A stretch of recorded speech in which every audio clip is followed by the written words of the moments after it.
It would have been comical if it weren't so frustrating. This incident took place back when I was young and in my first serious relationship, which was close to becoming a marriage. Yulia and I met during our first year at the Institute. Fate had us placed in adjacent rooms in the dormitory, and from that moment on, our connection began. The moment I saw Yulia, I was captivated by her radiant smile, perfect figure, and a stylishly twisted mop of red hair. After completing our first year, we decided it was time to move in together and escape the chaos of living in separate rooms, annoying our neighbors. Unfortunately, Yulia's parents did not receive the news with much enthusiasm. Her father expressed his reaction by offering me a bottle of Zhigulevsky, then disappeared into another alcoholic haze. On the other hand, my parents were completely against the idea, but a compromise was ultimately reached. My father agreed to financially support our semi-marital life on two conditions: no children until we graduated, and that I found a job. I managed to secure a job as a night security guard at a local supermarket, and everything seemed perfect, except for the constant doubts my parents had about Yulia's trustworthiness. However, everything changed when my boss unexpectedly called me and asked if I could cover a 24-hour shift.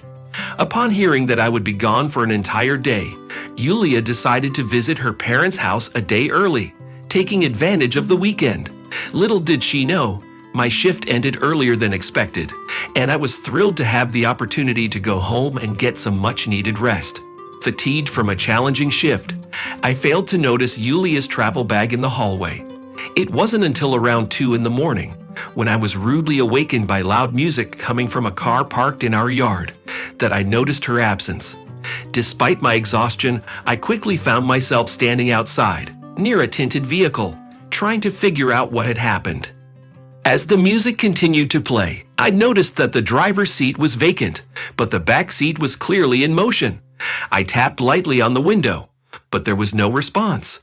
Determined, I knocked again, and this time, the window slowly rolled down. I took a seat to discuss how listening to music like this was inappropriate at the moment, only to be rendered speechless by what I saw. My classmate Fetka stared back at me, with Yulka frozen in fear behind him, her hair disheveled and her legs apart. Without thinking, I swiftly opened the car door, yanked Fetka out of the back seat, and confronted him. Yulka tried to shout something, but I focused on striking my opponent, who shielded his head with his hands. Once the whimpering Fetka was left on the ground, I returned to Yulka. She had managed to fix her appearance and assumed a defensive position, waving a wooden stick. "Stay back," she shrieked desperately. "Let's go to the apartment and discuss this." I calmly raised my hands, stepping closer to her. "I'm not going," she defiantly replied. "Fine."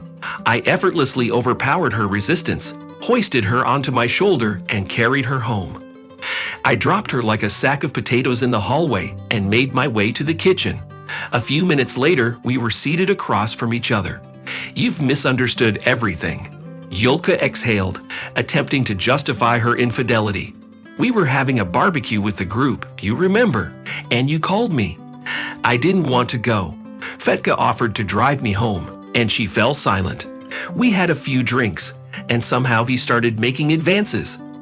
"I blacked out on our way back," she confided, extending her hands to me and handing me something I couldn't believe. "You saved me," she whispered. "Saved you." I responded incredulously. "Yes, when you knocked on that window, it was me who woke up. Fetka was there, and I resisted. But he..." She trailed off. The music had long stopped outside the window, and Fetka had already left to attend to his injuries, unaware that my ex-fiancé had accused him of nearly sexually assaulting her. I felt the wave of nausea and disgust. Yulka couldn't keep quiet and fabricated a new accusation, which pushed me to slam my fist on the table. The sugar bowl jumped, and Yulka finally fell silent, but not for long. Soon after, she burst into tears. I left her there in the messy kitchen with her troubles. We rarely crossed paths after the breakup. Yulka eventually dropped out college and moved back in with her parents. According to mutual acquaintances, she got married. As for me, having gone through a few serious relationships, I never ended up getting married.